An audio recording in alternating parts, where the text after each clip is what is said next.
সুম্মা ইয়াতমাগু আন আযীদ। হারামির বাচ্চা হারামি কইছে না রইতো কইছে না।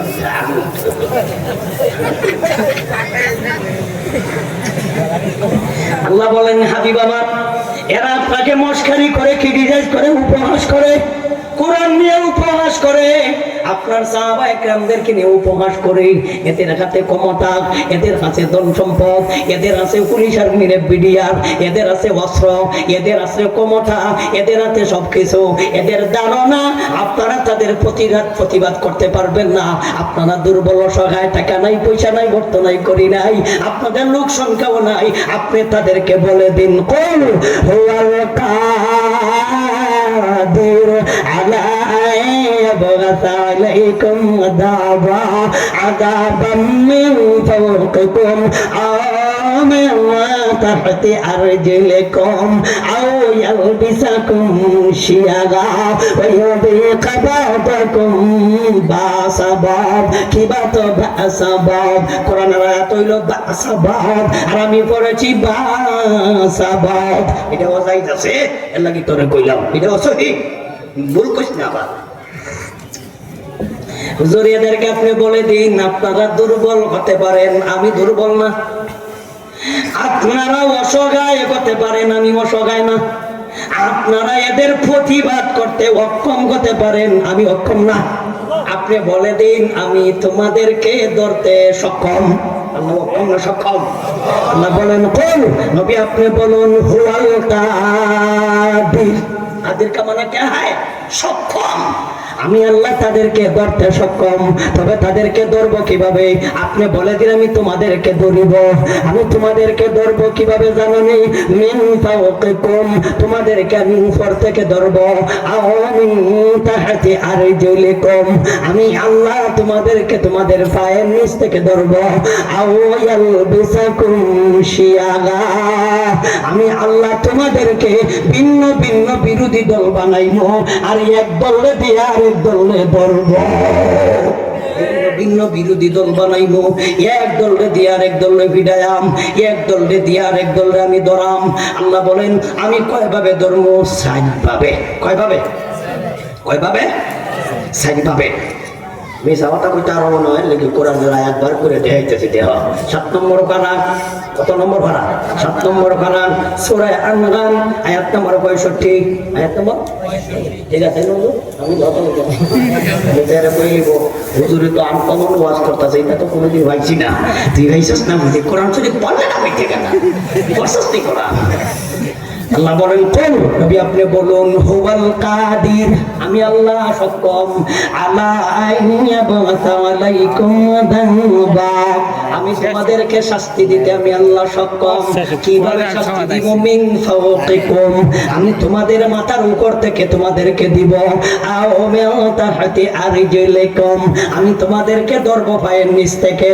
আও ইয়ালবিসাকুম শিয়াগা, আমি আল্লাহ ভিন্ন ভিন্ন বিরোধী দল বানাইমু, এক দলে দিয়ে আরেক দলে ভিড়াইমু। ওয়ায়ুযীকা বা'দাকুম বা'সা বা'দ, আমি আল্লাহ নিজে গোলক দিয়া নিজে গগু ফিটায়া, নিজের লোক দিয়া নিজের লোকে ধরবাম, নিজের লোকে দিয়া নিজের লোককে ধরবাম। কয়ভাবে ধরবো? কয়ভাবে? জীবন তেনা তেনা। কয়ভাবে জীবন তেনা তেনা? চাইভাবে। কয়ভাবে জীবন তেনা তেনা? চাইভাবে। কয়ভাবে? চাইভাবে। শারীরিক কথা কইতাছি, আন্তরিকটা রইছে, আর্থিকটা রইছে। শারীরিকটা ধরতাছি কয়টা? শারীরিকটা। আল্লাহ বলেন কুল হুয়াল কাদিরু আলা আইয়াবাতা আলাইকুম আযাবান মিন ফাওকিকুম আও মিন তাহতি আরজুলিকুম আও ইয়ালবিসাকুম শিয়া ওয়া ইউযীকা বা'দাকুম বা'সা বা'দ। আমি আল্লাহ উপর থেকে ধরবো। উপরের ব্যাখ্যা হলো দুইটা, আলোচনার সময় নাই। আমি আল্লাহ পায়ের নিচ থেকে ধরবো, এটারও ব্যাখ্যা দুইটা। এর মধ্যে একটা ব্যাখ্যা করে লাই। এক নম্বর ব্যাখ্যা হলো আমি তোমাদের পায়ের নিচ থেকে ধরবো, পায়ের নিচ থেকে আমি তোমাদেরকে শাস্তি দিব। তোমাদের শারীরিক সংকীর্ণতা মানে তোমাদের শরীরটাকে আমি আল্লাহ তেনা তেনা করে দিব, জীবনটাকে আমি আল্লাহ তেনা তেনা করে দিব, জীবনটাকে সংকীর্ণ করে দিব। আমি আল্লাহ তোমাদের পায়ের নিচ থেকে আমি জীবনটাকে তেনা তেনা করে দিব। পায়ের নিচের ব্যাখ্যা হলো দুইটা। এক নম্বর ব্যাখ্যা হলো পায়ের নিচ থেকে আমি আল্লাহ এমন ভাবে তোমাদেরকে নড়া দিব, তোমরা কইবে ভূমিকম্প হইছে, তোমরা কইবে বই চালাইছে।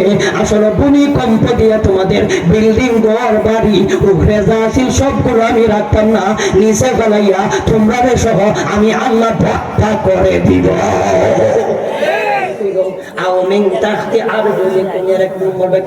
আমি ভূমিকম্প দিয়ে তোমাদেরকে ধরবো। এটার দুই নম্বর ব্যাখ্যা হলো আমি আল্লাহ নিচের লোক দিয়া উপরের লোককে ধরবো। এক নম্বর ব্যাখ্যা হলো ভূমিকম্প দিয়া ধরবো, দুই নম্বর ব্যাখ্যা হলো নিচের লোক দিয়া উপরের লোকের জীবন করে দিব। যেরকম নিচের লোক দিয়া উপরের লোকের জীবন জীবন তেনা তেনা। আমি নিচের লোক দিয়া উপরের লোককে ধরবো, এবং নিচের লোক দিয়া উপরের লোককে ধরবো। আমারে ধরিস না, এটা আমার কোনো ব্যাখ্যা না। ব্যাখ্যা কার? তাফসীরে মাযহারি লেখক আল্লামা হাফিজ আল্লামা সানাউল্লাহ পানিপতি রাহমাতুল্লাহ আলাইহি লিখছেন, ভুল হইলে ওনারে ধরিস, আমারে ধরিস। আর এই বেটার ভুল ধরার মতন কোনো মাইরফুত আজ পর্যন্ত পৃথিবীতে জন্ম হইছে না। ভুল ধরার মতন কোন মাইরফুত পৃথিবীর জন্ম হইছে সানাউল্লাহ পানিপতি ভুল ধরতে। আমরা পায়ের নিচের ব্যাখ্যা করলাম দুইটা। এক নম্বর ব্যাখ্যা করলো ভূমিকম্প দিয়া, দুই নম্বর ব্যাখ্যা করলো নিচের লোক দিয়া উপরের লোকের জীবন তেনা তেনা। নিচের লোক দিয়া উপরের লোকের জীবন তেনা তেনা কেমনে? মালিক হইল উপরে, কর্মচারী নিচে। মাঝে মধ্যে আল্লাহ কর্মচারী দিয়া মালিক ফিরে যায়, মালিককে কর্মচারী বাজাচ্ছে। এটা হইল নিচের লোক দিয়ে উপরের লোকের মাইক। এরপরে যদি বুঝেন না তাইলে সহজ একটা উদাহরণ দেলাই, একটা মিনিট। আমার যে কিন্তু সময় নাই, আমি আরেক জায়গায় যাওয়ার লাগবো, এই কারণে আমি সংক্ষেপে ব্যাখ্যাটা করে লাই। স্কুলের ছাত্রছাত্রীর নিচের, কলেজের ছাত্রছাত্রীর নিচের, ভার্সিটির ছাত্রছাত্রীর নিচের, হুজুররা কইল নিচের, পাবলিক হইল নিচের, পুলিশ হইল উপরের, ওসি হইল উপরের, এসপি হইল উপরের, দারোগা হইল উপরের, এমপি হইল উপরের, মন্ত্রী হইল উপরের, প্রধানমন্ত্রী হইল উপরের। আমরা নিচের লোক দিয়া উপরের লোকের জীবন তেনা তেনা, ঠিক আছে কিনা? নিচের লোক দিয়া উপরের লোকের জীবন তেনা তেনা। ওই কথাটাই আল্লাহ বলেন ওয়ামান ওয়ামান আরাদা যিকরি ফাইন্না লাহু মাঈশা ফাইন্না লাহু মাঈশাতান দানকা। আল্লাহ বলেন যারা আমার জিকির থেকে মুখ ফিরাবে, যে ব্যক্তি আমার জিকির থেকে মুখ ফিরাবে, আমি তার দুনিয়ার জীবনটাকে আমি আল্লাহ সংকীর্ণ করে দিব। সংকীর্ণর ব্যাখ্যা করছি তিন ভাবে, আল্লাহ চারি ভাবে করবেন। এক নম্বর হলো উপর থেকে, দুই নম্বর হলো পায়ের নিচের থেকে। পায়ের নিচের ব্যাখ্যা দুইটা, এক নম্বর ভূমিকম্প দিয়া, দুই নম্বর হলো নিচের লোক দিয়া উপরের লোকের জীবনটাকে আল্লাহ করে দিবে তেনা তেনা। এখন এমপিদের জীবন, মন্ত্রীর জীবন, প্রধানমন্ত্রীর জীবন আসলে কি সব প্রশস্ত না জীবন? আর আপনারা যারা মামলা দিছিল এরা কই যেমন ভাবে মুরগি চোরা এও আছে জেল। আর যে বেড়ায় প্রধান বিচারপতি কালামানিক কামার দিছিল সেটা আল্লাহ তারে দুনিয়ার দর্শে পলাইবার সময় কিন্তু সীমান্ত এলাকার দর্শে দইরা আল্লাহ কলা পাতার বোম পাড়াইছে। কলা পাতার বোম পাড়াই শেষ না, তার মাল আছে দুইটা, একটা নিচে গা। বুঝতো না, এ বাংলাতে বুঝতো না, বাংলা থেকে এমনি মা হয়ে আছে দুইটা, বুঝলি? এর মধ্যে আল্লাহ একটা গেছে গা, তাহলে আল্লাহ এমন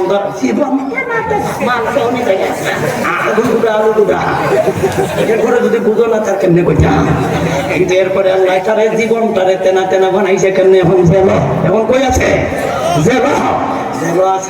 আল্লাহ সেই কথাটাই বলেন, কোরআন থেকে দূরে থাকবা, উলামা ইকরামের বিরোধিতা করবা, ওয়াইজদেরকে তোমরা মস্কারি ক্রিটিসাইজ করবা, শরীয়ত থেকে তোমরা দূরে থাকবা, মস্কারি করবা, এমনকি ইসলামী শিক্ষা দীক্ষা থেকে দূরে থাকবা, এমনকি তোমরা ওয়াজ নসিহত থেকে দূরে থাকবা, কোরআন থেকে দূরে থাকবা। আল্লাহ বলেন দুনিয়ার জগতে তাকে শাস্তি দিব, মাঈশাতান দানকা। 2 নম্বর অংশের আলোচনা। 3 নম্বর আরো অত সময় লাগলো, আর সামনে অগ্রসর হইতাম পারলাম না ভাইজান। আপনারা জানেন মাজিয়াল মাদ্রাসা ইনশাআল্লাহ, এই যে আমার ভাই অত্যন্ত চমৎকার আলোচনা করেন, কেউ যাইব ইনশাআল্লাহ, কেউ যাইতাম না। এই যে আপনারা জানেন তোফায়েল আহমদ বৈলরি হুজুর দামাত বারকাতুহুম, দোয়া করি আল্লাহ নেক হায়াত দান করুন, তিনি আপনাদের সামনে মহামূল্যবান আলোচনা করবেন। আমি কি ওয়াজ করছি বেটা, ওয়াজের জাহাজ দেওয়া যাইতাছি, বুঝতেছেন আমরা দেখিয়া। এই মাসের 20 তারিখ আর একটা ওয়াজ আছে এখানে কোনানো, এরপরে হুজুরের মাদ্রাসাতে তো আছে 9 তারিখ, 9 তারিখ মাজিয়াল মাদ্রাসাত আছে ইনশাআল্লাহ। আপনারা সবাই আমন্ত্রিত। আমারে যদি আল্লাহ বাঁচায় ইনশাআল্লাহ আমি আসবো, দোয়া করি, দোয়া চাই। এই ব্যক্তির নাম ও নূরে মদিনা, নূরে মদিনা ছিল অলিহুরি হুজুরও আসবেন 9 তারিখ মাজিয়াল মাদ্রাসা, আর হুজুরের মাদ্রাসা এটা নূরে মদিনা না, নূরে মদিনা মার্কাজুল উলুম, এই যে কাছাকাছি। আমি ইনশাআল্লাহ আসবো, আপনারা সবাই আমন্ত্রিত। মেলা জায়গাত আছে, দোয়া করি, দোয়া চাই। ওয়া আখির দাওয়ানা আলহামদুলিল্লাহি রাব্বিল আলামিন। আসসালামু আলাইকুম ওয়া রাহমাতুল্লাহি ওয়া বারাকাতুহু।